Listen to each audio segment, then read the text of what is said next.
Hello everyone and welcome to Timeline, the series in which we take a state and run through the timeline of its Senate seats. Along the way, we will meet each senator and learn a few interesting things about them, but the senators themselves aren't the point of this series. So for the sake of runtime, this won't be a deep dive into each of their backstories.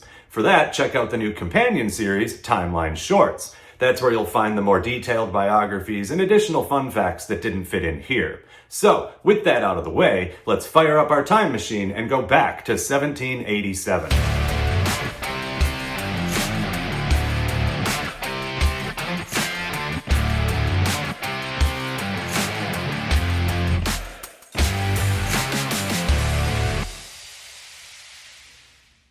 Delaware was the first state to ratify the new Constitution on December 7th, 1787.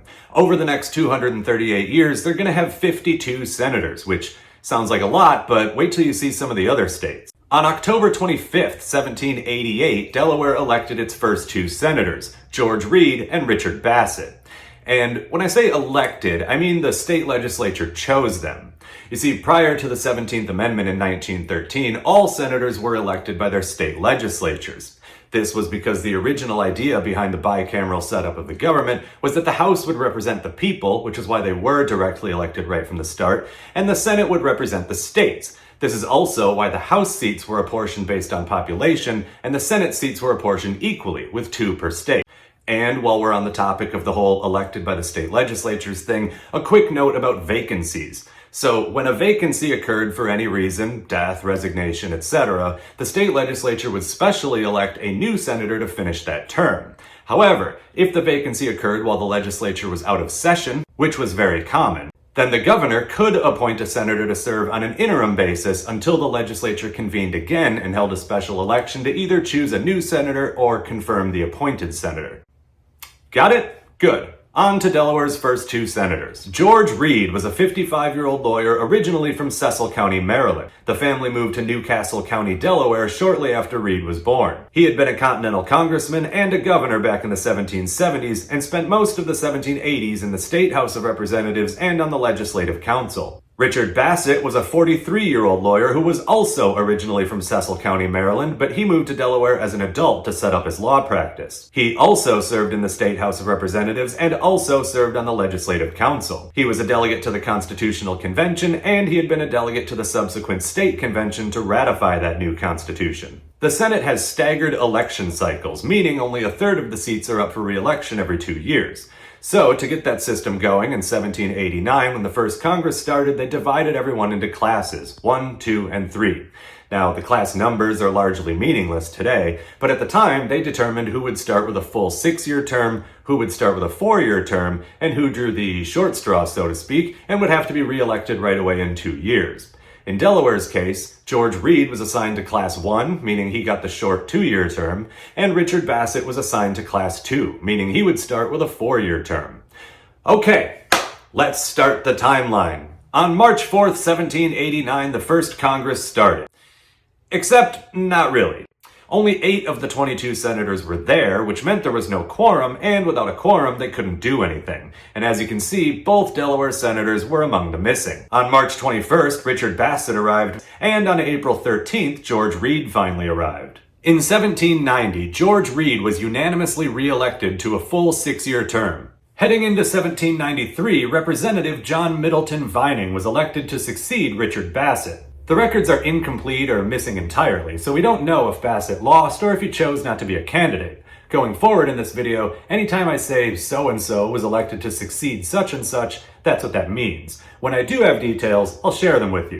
I know you're worried about that. Anyway, Vining skipped the one-day special session on March 4th, 1793, and he was 2 weeks late to the first session, arriving December 17th, 1793. But because he had been regularly elected, his term retroactively starts March 4th anyway. This is the case for all senators elected as part of the regular 2-year cycle. Specially elected or temporarily appointed senators are different because they're being elected or appointed to fill a vacancy, so their terms don't start until they actually arrive and get sworn in. Some sources, particularly the Wikipedia pages, tend to have their terms starting on the date of their election or appointment. But I disagree with that because I don't feel that somebody can actually be a senator until they've taken the oath of office. So even with those regularly elected, the whole retroactively starting March 4th thing is really just a way of saying the seat wasn't vacant. On March 4th, 1793, when they met for the special session, or on, say, December 10th, 1793, when the first session had started but John Vining was still absent, the seat wasn't vacant. It had an assigned senator, he just wasn't there yet. Officially, each new Congress started March 4th, regardless of whether or not they actually convened on that day, so new regularly elected senators' terms started on that day regardless of when they actually arrived for the first time. Did that all make sense? Why am I waiting for you to answer? We're moving on. On September 18th, 1793, George Reed resigned after being appointed Chief Justice of the Delaware Supreme Court. In response, the legislature deadlocked and failed to elect a new senator right away, and continued to fail at it for almost 2 years until February of 1795, when they finally managed to elect Representative and former state assemblyman Henry Latimer. By one vote. Latimer's opponent was John Dickinson, who had been president, in this case meaning governor, of both Pennsylvania and Delaware back in the 1780s. Latimer was already in Philadelphia serving in the House, so once his credentials finally arrived, he resigned from the House and went upstairs to join the Senate on February 28, 1795. At this point, the party system was in full swing, and so, starting with the Fourth Congress in 1795, it was officially the Federalists and the Democratic Republicans. Both of Delaware's senators became Federalists. In 1797, Henry Latimer was re-elected, defeating David Hall, a lawyer from Newcastle. On January 19, 1798, John Vining resigned for unknown reasons. On the same day, the legislature specially elected former Governor Joshua Clayton to replace him. He defeated a state senator called James Sykes. Clayton arrived in Philadelphia and started his term on February 19th, but as you can see, it didn't last long. Clayton died in office 6 months later, on August 11, 1798. So, on January 17, 1799, the legislature held 2 elections. One was a special election to replace Clayton and finish the final month and a half of the term originally started by John Vining, and the other was the regular election to the next term. Both elections were won by State Representative William H. Wells, and in both elections he defeated James Sykes. Fun fact, Sykes also lost the Delaware gubernatorial election that year. Anyway, Wells arrived in Philadelphia and started his term on February 4th, 1799.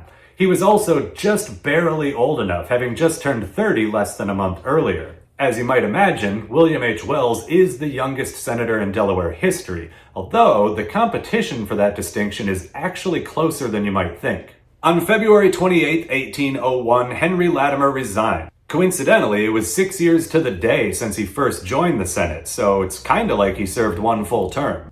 With the state legislature out of session, Governor and former Senator Richard Bassett appointed Samuel White, a lawyer from Kent County. It was actually one of Bassett's last actions as governor, as his term ended less than a week later. And hey, he was succeeded by our friend James Sykes. So he finally won something. Good for him. Samuel White was also just a shade over 30 years old when he arrived in Washington and started his term on March 4th, 1801. With Wells having just turned 32, this gave them a combined age of 62, younger than some individual senators. In 1803, Samuel White was re-elected. He defeated Democratic-Republican District Attorney George Reed, Jr., a son of former Senator George Reed. On November 6, 1804, William H. Wells resigned and moved to Pennsylvania to get in on an interesting new industry, the oil business. A week later, former Representative James A. Bayard, son-in-law of former Senator Richard Bassett, was specially elected unopposed. He took his sweet time getting himself to Washington, though. He didn't arrive to start his term until January 15, 1805, a solid 2 months later.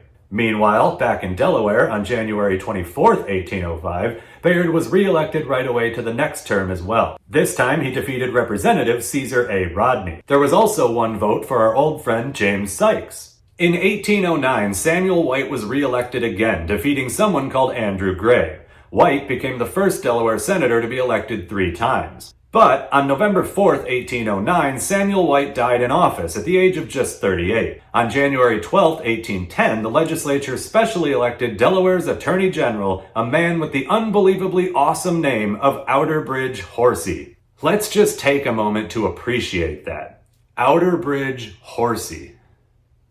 Tragically, there are no surviving portraits of Mr. Horsey, but fantastic name nonetheless. On January 24th, Horsey's credentials made it to the Senate before he did, which happened all the time, and normally I wouldn't bother you with that because we've got plenty of more important things on the timeline, but I wanted to show you this one because look who signed it. Our old friend James Sykes, who was now the Speaker of the Delaware State Senate. Good for him. Anyway, Mr. Horsey himself arrived and started his term on January 29, 1810. In 1811, James A. Bayard was re-elected, this time defeating former Continental Congressman James Tilton. But on March 3, 1813, James A. Bayard resigned after President Madison chose him to be one of the peace commissioners sent to the Netherlands to negotiate an end to the War of 1812, which they would eventually do with the Treaty of Ghent on December 24, 1814, but that's a story for a different series. Back to the timeline. On May 21st, the legislature specially elected former Senator William H. Wells. He defeated someone called George Monroe,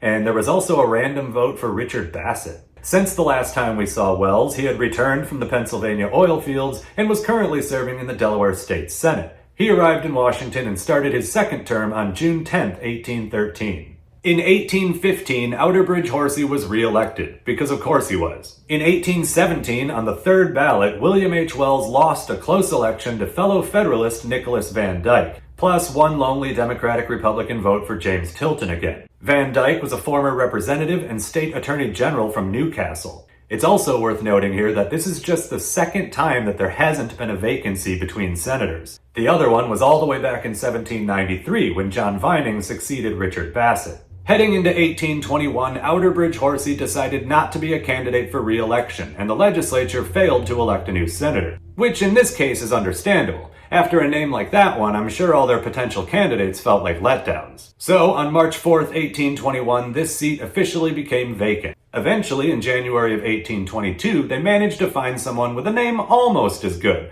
Representative Caesar Augustus Rodney. Like I said, almost as good. Rodney arrived in Washington and became Delaware's first and only Democratic-Republican senator on January 24th, 1822. However, Rodney resigned a year later on January 29, 1823, after President Monroe appointed him minister to a new South American country called the United Provinces of the Rio de la Plata, better known today as Argentina. That whole process was a wild ride that took 50 years and a whole bunch of revolutions, but that's a story for an entirely different channel. Back in Delaware, the legislature once again failed to elect a senator, and so Nicholas Van Dyke's term ended on March 3rd, 1823. This meant that when the 18th Congress started on March 4th, both Delaware seats were vacant.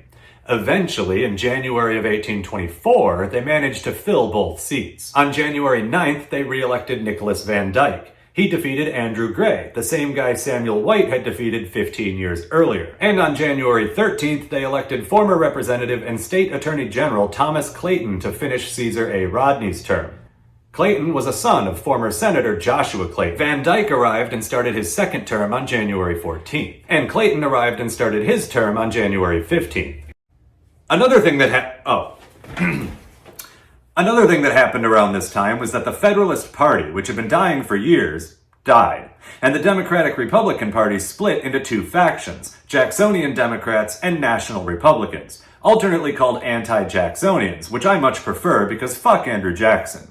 Most of the remaining Federalists, including both Delaware senators, became anti-Jacksonians. On May 21st, 1826, Nicholas Van Dyke died in office at the age of 56. Soon after, Governor Samuel Painter appointed former Governor Daniel Rodney. Rodney was also a former representative and a distant cousin of Caesar Rodney, who, by the way, had died not long after he got to Argentina and is buried in Buenos Aires, one of a small handful of senators who died outside the United States. Daniel Rodney joined the Senate on December 4th, 1826. Remember what I said a minute ago about the split among Democratic Republicans? Well, Governor Painter was an anti-Jacksonian, which is why he appointed Rodney. But the Delaware legislature was controlled by Jacksonian Democrats. So, to the surprise of absolutely nobody, on January 12, 1827, they specially elected a Jacksonian Democrat, former Representative Henry M. Ridgely, to replace Rodney and finish Van Dyke's term. Ridgely arrived in Washington and took over the seat on January 23, 1827.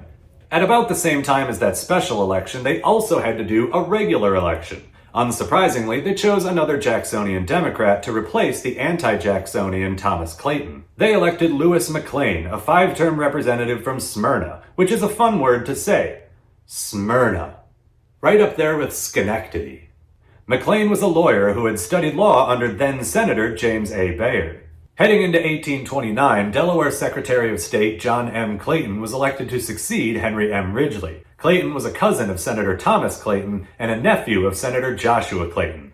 On April 29, 1829, Lewis McLean resigned after President Jackson appointed a minister to the UK. On January 7, 1830, former state representative Arnold Naudane was specially elected to replace him, and Naudane arrived in Washington and joined the Senate on January 13th. Fun fact, his middle name was Snow.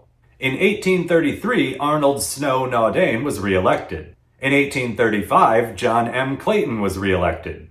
But on June 16, 1836, Arnold Naudane resigned to go back to Delaware and resume his medical practice. On the plus side, the turnaround was impressively quick.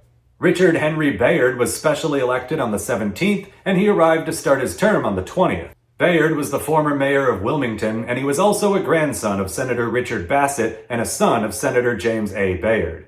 Later in 1836, on December 29th, John M. Clayton resigned after being appointed Chief Justice of the Delaware Supreme Court. The man he replaced as Chief Justice was his cousin, former Senator Thomas Clayton. On January 9, 1837, the legislature specially elected former Chief Justice of the Delaware Supreme Court, Thomas Clayton. So yeah, the two Claytons basically just traded jobs. Thomas Clayton arrived in Washington and started his second term on January 19, 1837. Another thing that happened around this time was Andrew Jackson's presidency ended. So with him gone, the anti-Jacksonians, alternately called National Republicans, joined forces with several other smaller opposition parties and became the Whigs. Meanwhile, the Jacksonian Democrats simply became Democrats. Both Delaware senators became Whigs. In 1839, Richard H. Bayard was re-elected. But on September 19th, he resigned after being appointed Chief Justice of the Delaware Supreme Court, where he replaced John M. Clayton. Quick procedural note. Since there was no special session in 1839, then Bayard never actually started the new term. So technically, the vacancy starts March 4th, and Bayard's resignation doesn't count as an actual resignation. He was just a senator-elect who declined his seat. Over the next year and a half, the legislature repeatedly failed to elect a new senator, but the governor couldn't appoint an interim senator because the vacancy originally occurred while the legislature was in session. So, constitutionally, it was their job and only their job to elect a replacement. Sometimes the Constitution is silly. And that went on until January of 1841, when it was also time to elect a new senator for the Class II seat. For this one, they re-elected Thomas Clayton. And as for the vacant seat, well, conveniently, Richard H. Bayard's term as Chief Justice had just ended, so they just re-elected him too. Bayard got to Washington and started his second term on January 19, 1841. Heading into 1845, former Senator John M. Clayton was elected to succeed Richard H. Bayard. So, for the next couple years, he served alongside his cousin. But a couple years is all they got. Heading into 1847, State Senator Presley Spruance was elected to succeed Thomas Clayton. On February 23, 1849, John M. Clayton resigned after President-elect Taylor chose him to be his Secretary of State. On the same day, Delaware Secretary of State John Wales was specially elected to finish the term, and he arrived on February 26th. This marked the first time in 18 years that neither of Delaware's two Senate seats was held by a Bayard or a Clayton. And that lasted about 2 years. In 1851, James A. Bayard Jr. defeated Wales and became Delaware's first Democratic senator. And as you can probably assume from the name, he is a son of James A. Bayard Sr., and a brother of Richard H. Bayard, and a grandson of Richard Bassett. Heading into 1853, Presley Spruance chose not to be a candidate, so the state legislature, probably out of habit, elected former Senator John M. Clayton without opposition. Clayton became the first Delaware senator to be elected to 3 separate terms. Both of the first 2 ended with his resignation, one to become Chief Justice of the state Supreme Court, and the other to become U.S. Secretary of State. So let's see how this one turns out. Oh dear. On November 9, 1856, John M. Clayton died. Governor Peter F. Causey appointed former state representative Joseph P. Comegis, who joined the Senate on December 4th. Comegys was the first Delaware senator born in the 1800s and the last one to come from the Whig Party. Because while the governor was not a Democrat, most of the state legislature was. So as soon as their winter session started, their first order of business was to pick a new senator to replace Comegys. Unable to find any Bayards or Claytons hanging around, they turned instead to 70-year-old lawyer and former state representative Martin W. Bates and specially elected him on January 14, 1857. However, Bates did not immediately set out for Washington. The final 2 months of the 34th Congress came and went with no Martin W. Bates. For the special session that started the 35th Congress, Martin W. Bates is listed as being present. However, he is not listed among those who were sworn in on that first day, and he is not on any of the vote tallies. So we move on to the first session, which started December 3rd. No Bates. Special session in June of 1858. Still no Bates. Finally, at the start of the second session on December 6, 1858, Bates was there and was finally sworn in, confirming my theory that he wasn't actually at the special session and his inclusion on the present list was a mistake. And by the way, he was 72 years old at this point, by far the oldest Delaware senator. Or, to be more accurate, the oldest Delaware senator so far. Also, this throws a bit of a monkey wrench into our timeline for the seat. By my long-established rules, an interim senator's term goes until the new senator arrives and replaces him, even if, for whatever reason, the interim senator leaves before the new guy gets there. In this case, Joseph P. Comegys left when Bates's credentials were read in the Senate on January 19, 1857. The credentials do give effective dates for the new terms, but I always ignore that because I firmly believe that specially elected or appointed senators do not start their terms until they are sworn in. That is an unbreakable rule on this channel. So what to do about this situation? Well, there's no perfect answer. The only logical conclusion is to credit Comegys with a bunch of extra service time. Comegys started December 4th, 1856. Bates started December 6th, 1858. Comegys never resigned, he just went home. So, technically, there was no vacancy, and his term of service goes for the whole 2 years, even though he was only actually in Washington for about a month and a half. I know, I don't like it either, but it is what it is. Blame Martin Bates. And after all that, Bates wasn't even elected to the next term. Heading into 1859, not long after Bates finally made it to Washington, Willard Salisbury was elected to succeed him. Salisbury was a 38-year-old former state attorney general, and also a drunk who hated Abraham Lincoln. More on that in the Timeline Shorts series. Heading into 1863, James A. Bayard Jr. was re-elected again. But on January 29, 1864, he resigned.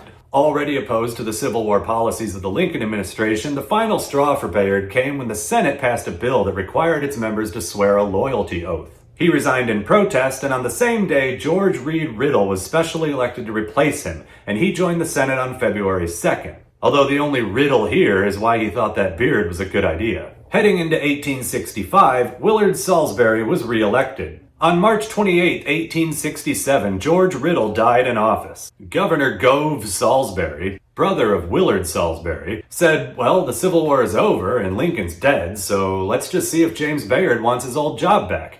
And sure enough, Bayard agreed. And so it was that James A. Bayard Jr. rejoined the Senate on April 11, 1867, to finish the term that he himself had started back in 1863. Heading into 1869, yet another Bayard was elected to succeed James A. Bayard Jr. This time it was James's own son, Wilmington lawyer Thomas F. Bayard, son of James Jr., grandson of James Sr., and great-grandson of Richard Bassett. Heading into 1871, former Representative Eli Salisbury was elected to succeed his younger brother, Willard Salisbury. So that's 2 in a row where a senator was succeeded by a direct relative.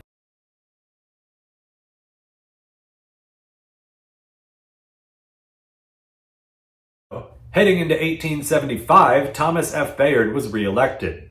Heading into 1877, Eli Salisbury was re-elected. 1881, Bayard again.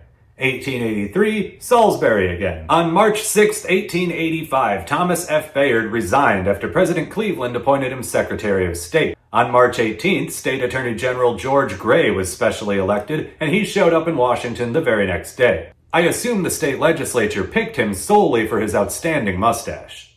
Heading into 1887, George Gray was re-elected to a full 6-year term, again presumably on account of the mustache. Heading into 1889, former District Attorney Anthony C. Higgins was elected to succeed Eli Salisbury. Higgins was the first Republican Delaware senator, breaking a streak of 32 years of Democrats. In 1893, George Gray was again re-elected, unopposed. But heading into 1895, the legislature failed to elect anyone, and Anthony C. Higgins' term ended on March 3rd. So, what had happened was, they tied 15-15 between Henry DuPont and J. Edward Attucks, but one of the votes came from William T. Watson, Speaker of the state Senate. A month earlier, the governor had died, and so that meant Watson became governor. Under the state constitution, the governor cannot participate in the state legislature. But sort of like when John Tyler became president after William Henry Harrison died in 1841, no one was really sure if William T. Watson was the actual governor now, or if he was just temporarily acting as governor. So he cast his vote. If he hadn't, then Henry DuPont would have been elected 15-14. DuPont's supporters petitioned the Senate, and the committee eventually reported that DuPont should have been elected, but when it came to a vote, the Senate voted against him. So the seat remained vacant for 2 whole years until January 19, 1897, when they finally elected Richard R. Kenney, a 40-year-old lawyer from Dover. When he arrived in Washington and tried to take his seat on February 5th, there was a brief challenge from New Hampshire's William Chandler, but ultimately Kenney was allowed to join the Senate. Heading into 1899, the legislature once again failed to elect anyone, and George Gray's term ended March 3rd. Heading into 1901, the legislature again failed to elect, and Richard R. Kenney's term ended March 3rd. So, when the 57th Congress started on March 4th, 1901, both Delaware seats were vacant, and for no other reason than simple legislative deadlock. This was common, it wasn't just a Delaware problem, and it's a big part of why we eventually got the 17th Amendment, which we'll be getting to shortly. At any rate, it took 2 more years, but eventually Republicans gained control of the state legislature in 1903, and Delaware finally managed to elect senators for the 2 vacant seats. Representative L. Heasler Ball was elected to the Class 1 seat, previously held by George Gray 4 years earlier, and State Senator J. Frank Alley was elected to the Class 2 seat, previously held by Richard R. Kenney 2 years earlier. Both men joined the Senate on March 3rd, 1903, the very last day of the 57th Congress. They just barely made it so that we didn't have an entire Congress go by without any Delaware representation in the Senate. And on the plus side, neither of the 2 terms was set to end that day, so they didn't have to worry about electing another senator right away. They had 2 whole years to prepare for that. And so, heading into 1905, the legislature deadlocked and failed to elect anyone, and the seat became vacant. Again. At some point in the following year, the legislature finally got their shit together, and on June 12, 1906, Henry A. DuPont was elected easily. His only opponent was his old enemy, J. Edward Attucks, who had more names than votes. DuPont was a 68-year-old Civil War veteran and railroad executive, and he joined the Senate and started his term on December 3, 1906. Heading into 1907, J. Frank Alley did not run for re-election, and the state legislature actually functioned smoothly for a change. On January 29th, they elected former state senator Harry Richardson. His opponent was Willard Salisbury Jr., son of former Senator Willard Salisbury. In 1911, Henry A. DuPont was re-elected. He also defeated Willard Salisbury Jr. But on January 29, 1913, Willard Salisbury Jr. finally won, defeating the incumbent, Harry Richardson, plus a handful of other Republicans. On April 8, 1913, the 17th Amendment officially became part of the Constitution when Connecticut became the 36th state to ratify it. This changed Senate elections to direct popular votes instead of legislative decisions, which was clearly necessary based just on Delaware's recent history. Fun fact, Delaware actually rejected the amendment originally on March 18, 1913. But don't worry, they did eventually ratify it on July 1st. 2010. In 1916, Henry DuPont lost his election to Democratic State Attorney General Josiah Wolcott, so Wolcott became the first Delaware senator to be directly elected. In 1918, Willard Salisbury Jr. lost his election to former Senator L. Heasler Ball. On July 2, 1921, Josiah Wolcott resigned after being appointed to a position called the Chancellor of the Delaware Court of Chancery. That sounds whimsical, but it probably isn't. In any event, Governor William D. Denny then appointed hotel executive Thomas Coleman DuPont to replace Wolcott. And if you're wondering about the name, yes, he is related to Henry DuPont, but not closely. Some sort of cousin. It's a big family. DuPont joined the Senate on July 26, 1921. But his time in office didn't last very long. In the special election on November 7, 1922, DuPont lost to Wilmington lawyer Thomas F. Bayard Jr. by a mere 60 votes, or 0.08%. Bayard was the son of Senator Thomas F. Bayard Sr., and therefore, of course, the grandson of James Jr., great-grandson of James Sr., and great-great-grandson of original Delaware Senator Richard Bassett. That's 5 straight generations representing the family in the Senate. Not too shabby. Oh, and hey, you know who else Bayard was related to? The guy he just beat, Thomas Coleman DuPont. Bayard's wife, Elizabeth DuPont, was Thomas's cousin. On the same day as the special election, Delaware also held the general election for the next term to this seat. And this is bizarre to me. The same 2 candidates in 2 simultaneous elections had different voter turnout? I don't know, it's weird. Bayard also won this election, but by a slightly larger margin of 325 votes. As for DuPont, he bounced back right away. In 1924, L. Heasler Ball did not run for re-election, and in the open election on November 4th, DuPont easily defeated Georgetown lawyer James M. Tunnell. The Republican momentum continued in 1928, when incumbent Thomas F. Bayard Jr. lost badly to John G. Townsend, a former governor and state representative. He was apparently also known as the Strawberry King. Just over a month later, on December 8th, T. Coleman DuPont resigned due to health issues. Governor Robert P. Robinson appointed former Delaware Supreme Court Justice Daniel O. Hastings, who joined the Senate on December 13th. So on November 4th, 1930, it was a repeat of the DuPont-Bayard scenario of 1922. There was a special election to either confirm or reject the appointed Daniel O. Hastings, and there was the general election to the next term for this seat. Hastings easily won both elections, and coincidentally, his opponent was Thomas F. Bayard Jr., the guy who had been victorious in the 1922 scenario. This time, the vote totals in the 2 elections actually matched, which is how it should be. On January 23, 1933, the 20th Amendment officially became part of the Constitution. This time, the pivotal 36th state was Missouri. The 20th Amendment did a few things, but primarily, and most relevant to this series, it changed the starting date of each Congress from March 4th to January 3rd of odd-numbered years, which is where it remains today. Delaware did actually ratify this one on the first try on January 19th, 1933. They were the 28th state to do so. In 1934, John G. Townsend was re-elected. He defeated Representative Wilbur Adams. Shout out to the communist candidate and his 69 votes. Nice, comrade.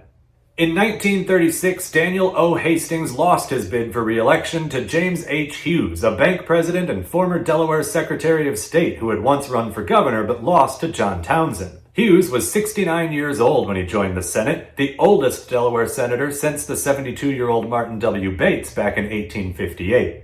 In 1940, John Townsend lost his bid for re-election to James M. Tunnell, a former school teacher and principal who had switched careers to become a lawyer back in 1907. Quick fun fact, that independent Democratic candidate, William F. Allen, was a former congressman who had been nicknamed Lovebird Bill after a speech he gave in Congress. In 1942, the now 75-year-old James H. Hughes decided not to run for re-election. On November 3rd, Republican former Governor C. Douglas Buck defeated his Democratic opponent, a man with the unlikely name of E. Annals Burrell. He has no Wikipedia page, but according to his obituary from the News Journal of Wilmington in 1954, the E stood for Eugene, and this was the only time he ever ran for public office. As for Buck, the C stood for Clayton. And yes, he was indeed related to the senatorial Claytons from earlier in this video. It was distant, he was John M. Clayton's great-grandnephew, but related nonetheless, which means that when he married Thomas Coleman DuPont's daughter, it connected the DuPonts to the Claytons, which in turn connected the Claytons to the Bayards, one big happy distant family. In 1946, James M. Tunnell lost his election to Republican businessman John J. Williams. Williams was the co-owner of a feed company in Millsboro, which was creatively called the Millsboro Feed Company. He was also the first Delaware senator to be born in the 1900s.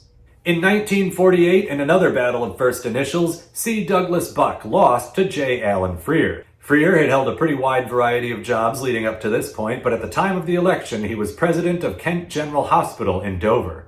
In 1952, John J. Williams was re-elected. His Democratic challenger was Lieutenant Governor Alexis I. DuPont Bayard. Bayard was a son of Senator Thomas Bayard Jr., so if he had won, he would have been the sixth generation of that family to serve in the Senate. But he didn't win, and the streak ended at 5, and Bayard probably wasn't invited to any family reunions after that. In 1954, J. Allen Freer was also re-elected. His Republican challenger was Representative Herbert B. Warburton.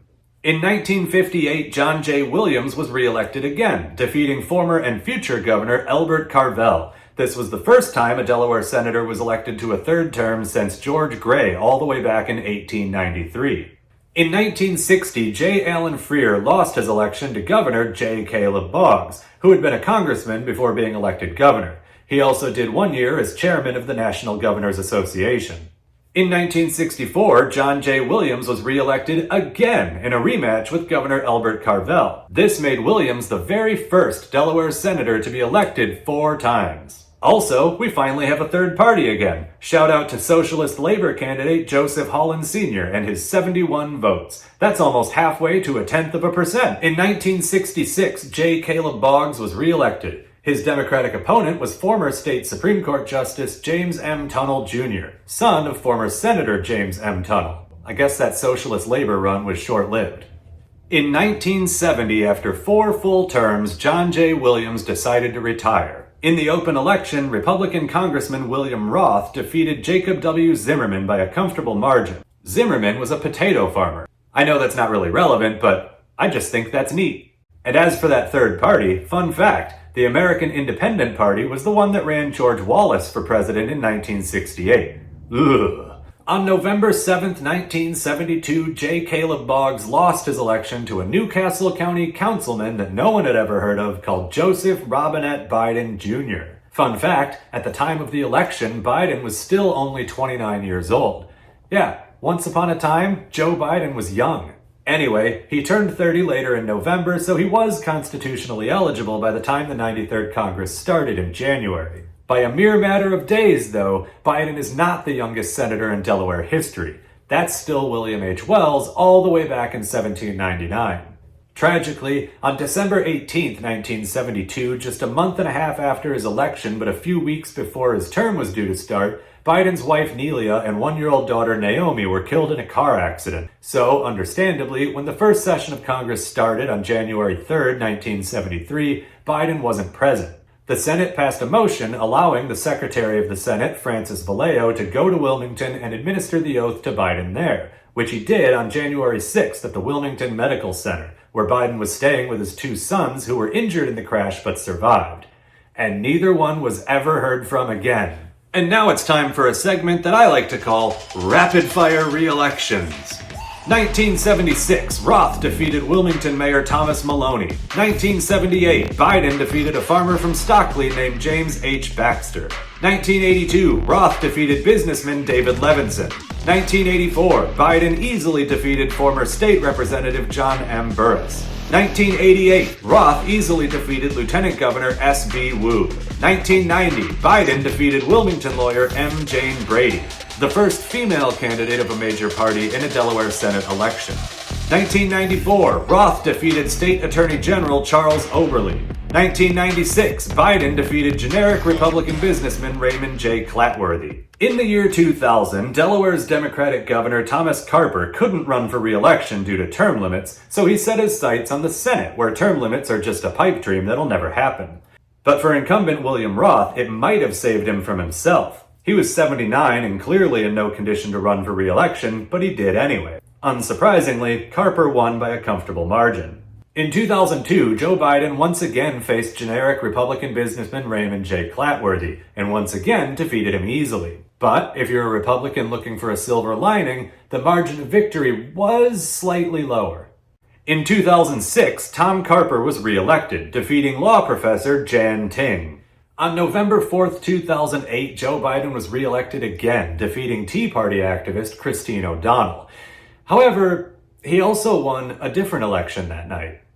But Joe Biden did not decline his seat. One of the other changes made by the 20th Amendment was that Congress and the president/vice president had different inauguration days. So Vice President-elect Biden actually arrived to the 111th Congress like normal and got sworn in like normal on January 6, 2009, thus beginning a record-setting 7th term in the Senate. Then he resigned on January 15th. Governor Ruth Minner appointed Biden's longtime campaign manager, Edward Emmett Ted Kaufman, who joined the Senate on January 16th. From the start, though, Kaufman said he would not run in the special election to finish the term. In that special election on November 2nd, 2010, Democratic Newcastle County Executive Chris Coons defeated Christine O'Donnell, who had gained some level of national popularity after winning the Republican primary earlier in the year. That was a surprise to most people who not only expected Michael Castle to win that election, but also to win the special election in November. After the surprise of her primary victory wore off, most people realized she was nuts, and so Chris Coons won easily.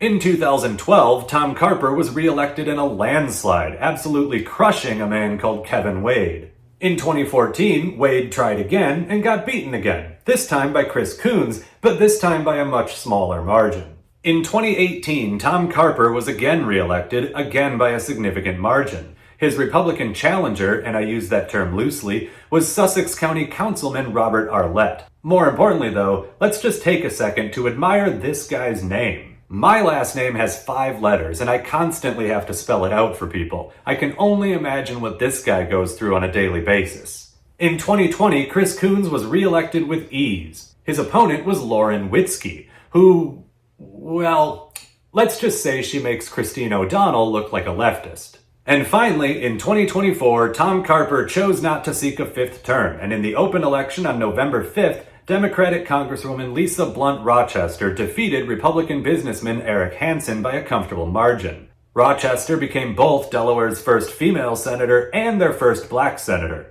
Side note, Delaware voters also made history with their House election at the same time, electing Sarah McBride, the first ever trans person to serve in Congress from any state. So while most of the rest of the country gets an F- for their elections, Delaware gets an A++. And that brings us at long last to the current day, in a closing segment that I'm calling Running Records. I don't know if I like that. I'll fix it in post. And that brings us to the current day, in a closing segment that I'm calling Running Records. As we move through the series, we'll keep track of all the various statistics and see what we end up with. So enjoy that. In the meantime, thank you so much for watching. I have been the Congressman, and I will see you on the next episode of Timeline.